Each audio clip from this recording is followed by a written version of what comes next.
Moi je suis Yvan donc, de l'association Aide. C'est une année particulière. Les problématiques liées aux migrants et notamment aux migrants LGBT sont vraiment au cœur de l'actualité. Il y a de plus en plus de reconduites à la frontière et aussi de refus de demandes d'asile.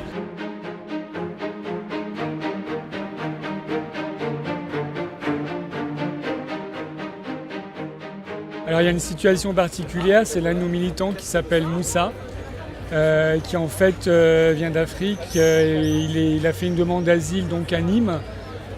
Sa demande a été refusée malgré le fait qu'il vienne d'un pays où l'homosexualité est condamnée et où en fait on ne puisse pas vivre normalement en étant homosexuel.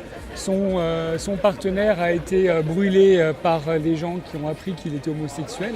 Il a été brûlé vif, il est mort. Et donc Moussa est arrivé en France en pensant être dans un pays d'accueil où il pouvait légitimement faire une demande pour pouvoir résider et rester en France. Et on se rend compte que finalement, ce n'est pas quelque chose qui est évident, qui va de soi.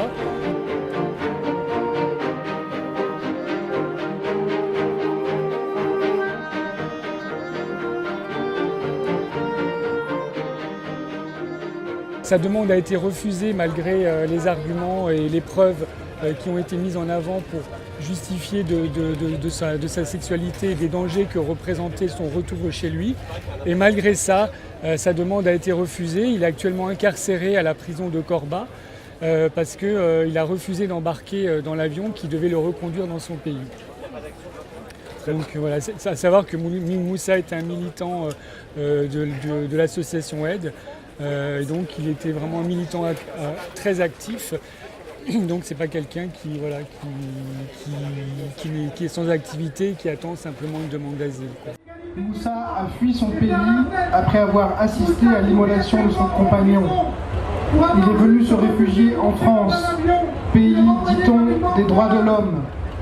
Militant au sein de l'association Aide, Moussa s'est vu dégoûté de sa demande d'asile et signifier une obligation à quitter le territoire en 2017. Après plusieurs tentatives d'expulsion à partir de Nîmes, il fut transféré à Lyon le 3 mai dernier dans l'espoir de le couper de ses soutiens locaux et ainsi de faciliter son expulsion. Mais c'était mal connaître les militants et les militantes que nous sommes.